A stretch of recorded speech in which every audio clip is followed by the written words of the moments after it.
Hi, I'm Jay, Hi, I'm Austin. and this is JayCast.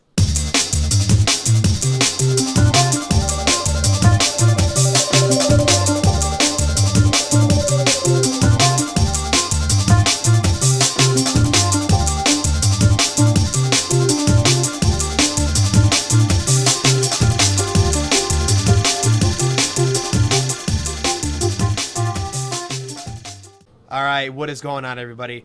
Jay here alongside with Austin today, or as otherwise known as you'll see on the screen here, VashChasm 7. Say hello to everybody, Austin. Hello. Yeah, I'm going to be addressing you as Austin. I understand that the screen says That's fine. VashChasm 7. I don't care. There are tons of people named Austin. Oh, yeah, there's so many people named Jordan, just even at the job that I work at. It's weird.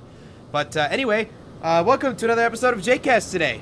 So far, this is the third installment of the section. Austin, please don't watch the last video that I put up of JayCast. I don't watch any of your videos. Good. Because I kind of talked about you. A lot.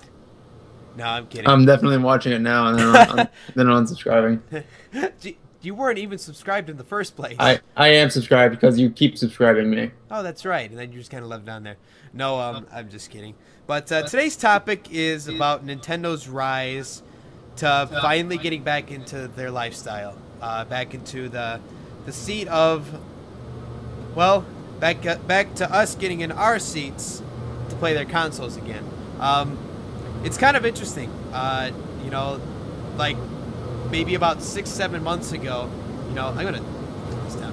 About 6-7 months ago, it's funny how it transitioned from, Nintendo's dead to, oh, Nintendo's back. I mean, doesn't that just seem crazy to you? I mean, let's just thinking about the releases here that it's got coming up here. So, on the 3DS, it's already got the new Super Smash Brothers. It's got Mario Kart and everything on it. Wii U has Mario Kart 8. It has Bayonetta. And again, Super Smash Bros. Coming out for that one soon. And Hyrule Warriors was a ridiculous game according to reviews that I've read. And, are they back? Do you think they're back, Austin? Yeah, in a way they are. The past few years of Nintendo, for a while now, I would say they've been in an experimental phase, experimenting a lot of stuff, and they did focus on a lot of it on the 3DS and DS and everything else. For example, Metroid Other M was also a very experimental game they did, and It just left you speechless. That's all we're gonna say, right? No. It's just people say it was a bad game because for whatever reason they didn't give it any thought. They thought it was a bad game because the main protagonist actually talked, and two, she sounded like a moody girl. That's what she sounded like. Right. Yeah. They didn't like that. Yeah, that's the thing is when they started feminizing Samus, it was like, it started out to just no dialogue sitting back in the 90s, and then it just transitioned to, this strong, independent woman, that started... No, and the thing is, though, she wasn't... Yeah, she was independent, but what they did in Other M is that she turned her into someone who followed orders from some guy who just appeared out of nowhere. Mm-hmm. Yeah, the Other M was interesting because I know you played through it fully. I didn't get a chance to. No, I haven't beaten it yet. Not quite. I haven't quite beaten it yet. Almost there. I haven't played it in a while. Yeah, it was funny because it's weird because at that point, just talking about Nintendo, it's like I remember reading an article and it was by someone on IGN, and they basically just annihilated Nintendo. They said, they're done, they're past their point, and they'll be set. And it's interesting to see that, honestly, and I kind of agree with it because, the Wii U is out, the 3DS is out, and it kind of turned into child's play. How many games came out for the Wii U and the 3DS within this last year that were T for teen and above? Or let's make it more challenging, M for mature and above, It was so weird to see that. Do you know what's above M? What's that? Yeah. You know, A. For adults. Yeah, which technically is Yeah, Never mind. but you know what I mean. But it's weird because like for me, I don't know. Just I can agree that it's starting to get into child sense, and yeah, I don't know. Nintendo's Nintendo's got 5 major launches right now, in my opinion. Mario Kart 8, the new Super Smash Brothers, Bayonetta was a huge hit. Hyrule Warriors really got the attention of people, and of course the 5th one slipped my mind as I was mentioning the other 4. So, you want to name it for me? Nope. All right. Let's just say it's a game that involves things. All right, we're good. But yeah, I don't know. Nintendo really has some interesting. What's a good word for it? No, for me, it's just interesting to see. Nintendo is I think in a sense is dying because it just doesn't get to the right developers. You know what I mean? I wouldn't say they're dying. They had a few rough in the bumps. It's gonna take a lot for Nintendo to go under. True. I mean a lot. They've been out since 80s. Yeah, 84 I think was the original date. Yeah, and so another thing that people might, well, I don't know. The Nintendo, I guess I see what you're saying. Nintendo, I shouldn't say is necessarily dying, but it's getting to the point where the console preference is starting to become like a major leadway. But it's really funny actually because when I look at like the stereotypical social media behind it, the Wii U's dead, Wii U sucks, there's always the memes, you know what I'm talking about in this one, where it's like, there's Sony and there's Microsoft battling each other, and then the Wii U is eating glue in the corner, Okay, maybe, but I don't know. I'm not sure why people don't exactly. I can't really say. That's totally fine that you don't have a lot of words for it. I literally told you 5 minutes ago that we needed to get a recording going. Yeah, I was about to go to bed. I'm tired. Well, I bumped the current guy. I had to reschedule things, and then both of our schedules just blew out the window. Well, gee, I wonder who else. You also had to reschedule some things we were going to do tonight with me, you, and Gage. Well, you know what? Hands in the air, I'm innocent. I had other things to do up until this point. I finally got them done. And of course, I can loudly hear something in the background, so that might be ambient noise in the back. This is just a wonderful podcast today, isn't it? Mm-hmm. We're just talking like a bunch of idiots, and then, then there's a thing going on in the background. Yeah, in a way, Nintendo still is in an experiment, is in an experiment state, because with the recent launch of Hyrule Warriors, I've heard people complaining that, it's not a real Zelda game, it's not good or anything, but the thing is, it's not supposed to be a real Zelda game. They didn't make it to be a real Zelda game. It's just a Dynasty Warriors game with Zelda characters. Right. It adds something to it, something different.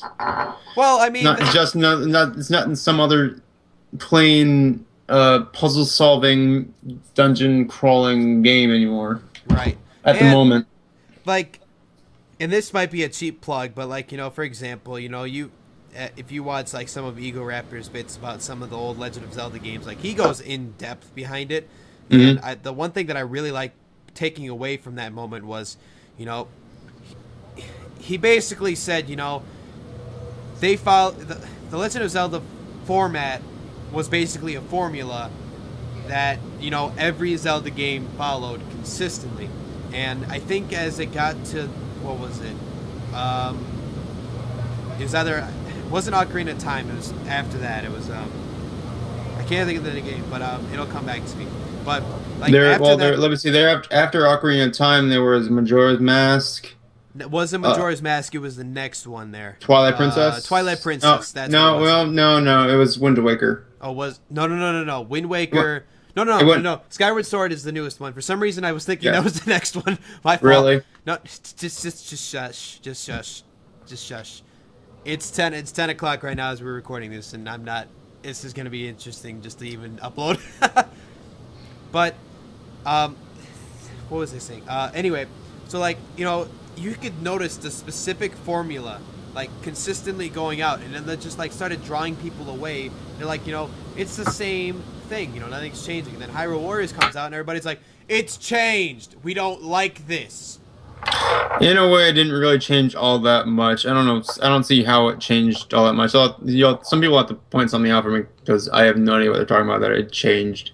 Right. It's still the exact same, almost the exact same thing. I don't like listening to people's games. I don't like listening to people's opinions about games that I've never played a lot. Right. Because I kind of feel like going right back into Star. So I haven't beaten it yet. I'm pretty close to it, but I want to get back into it and try it again. Right. Yeah, that's the thing is also it's about the review, There's the guy that watches the gameplay and there's the guy that plays the game, There's two different sequences for that. A loose example of that is, I played The Last of Us for myself, and then I also watched somebody else play it. Well, I watched somebody else play it first, and I was like, oh wow, this game's amazing. There's this sequence happened, and what? I didn't expect that to happen. And then you sit down and play it, and you're just like, I'm starting to notice a difference here, And it's the same story for a lot of these games in the same scenario as well, That again, that's just a loose reference to that. I'm sure you and I can think of multiple games where it'd be the same scenario. We watched that, then played it ourselves, and we're like, huh, weird. This seems interesting. Well, the thing about watching video games with stories and watching video games with just kind of like Binding of Isaac, you saw me play earlier. Mm-hmm. That game is randomly generated. Nothing is ever the same in that game. Just kind of this is a bad reference to it, but kind of like what SCP Containment Breach does. Yes, exactly. But still, but the thing is, if you compared Binding of Isaac to some story-driven game like The Last of Us, when they sit down to play it, it's going to be different experiences. One, with Last of Us, they're already going to know what's going to happen. Mm-hmm. Right. With Binding of Isaac, you have no idea what's going to happen, what's going to come up next. Right. That's what's kind of cool. In the random generated games, like you can get twice as much the immersive experience as you did before, and for me, that's just a cool experience.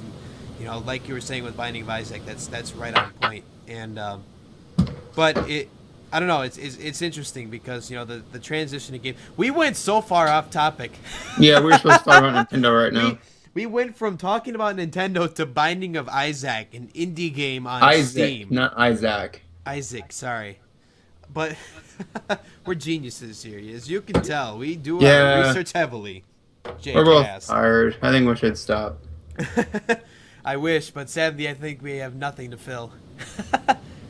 But which is another reason why we should stop. Just stop the recording now. Shut down all the lights. Just stop everything. We are making a fool out of ourselves. We should just quit. Quit our day jobs. Wait, this is a job? Maybe. Well, for me, go back to Nintendo. For me, I find a lot of Nintendo games pretty fun. What other people thought were terrible, which is why I don't listen to most people. Right. Yeah, like this is a weird example of it, but let's make an example. So, this is probably a bad one, but like Sonic Unleashed comes out.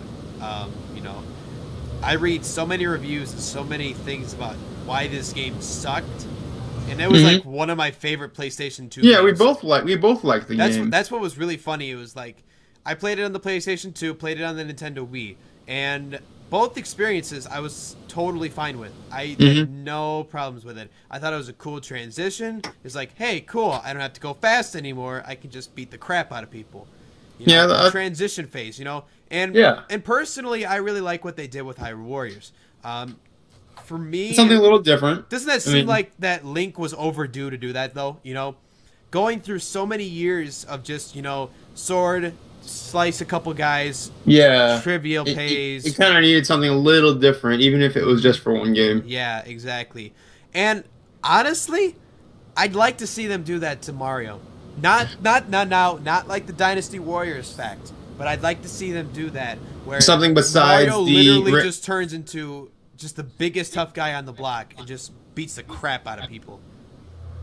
I mean, That's something beside Jordan. We've seen something besides the side scrolling, the 3D world, the parties, go right. karting. Yep. Kind of. Besides all that, baseball, sports. This is probably a bad way to say it, but I want Mario to kind of grow up with the people that its audience is built. Yeah, Mario, that's Mario, the hard thing. That's the hard thing to do. That's why people can't say they like the Mario games as much as they did before, because they don't. The newer games that they make for it are all about, like, meant for the age that we were when we played it first. Right. Yeah. If you understood what I just said there, because I stuttered a lot. I got most of it. Yeah, like I said, if just something, there's something that you can do with Mario that integrating in the future would be amazing to see. I would love to see a fact where it's not just the typical, rescue the princess factor, or I think it was fairies in Mario 3D World, or I forget what it was. But, I don't want him to, like, just rescue a princess and be done with the job, go to each level and be done with that. I kind of want it to be almost like in a story build, like something totally different. Want to see the other side of what Mario does, and I don't mean like a day job thing. I mean like just let's say, there's an actual story behind this, or something like that. Yeah, that might be hard to do. There was, for the 3DS, there is, like, Bowser's Inside Story. Yeah, I know about that. Like, those stories were cool to see. And there's a few other ones. I have one. Really cool. It was like Super Mario.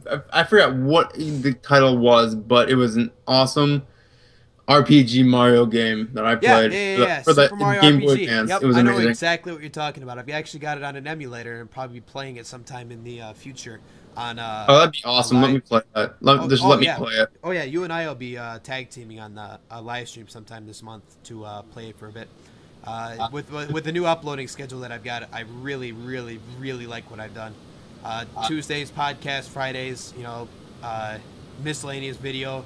2 Saturdays of a month, go out and play video games on live stream, and a lot of people actually really like that too. Like I talked to a few of my bigger fans, and they're so passionate about doing that. But I'm not going to talk about that. This is kind of like a Nintendo thing, and we've already gone to Binding of Isaac, so we're kind of failing on that part. Why do you keep pronouncing it wrong? Isaac, sorry. I'm so used to talking about Isaac, so that's why I say Isaac. What is Isaac? Isaac's the name. It's Isaac. It's pronounced Isaac. I've always said Isaac. Potato. Sorry. I apologize if I offend anybody, but that's just how I've always said it. So I think that'll wrap up for today's episode, Austin. I appreciate you coming in on such an extreme short notice, and don't worry, I'll definitely be having another guest coming up next Tuesday, where we talk more about video games and hopefully not go as far off topic as we did today. So thank you guys so much for tuning in today. Make sure to check out the JayCast playlist down below. Hit that red subscribe button if you enjoyed our podcast over here. Thanks again, Austin, for joining us today. Yep. Night. All right. Good night. Well, it depends on when they watch. He just hung up. Okay, then. All right.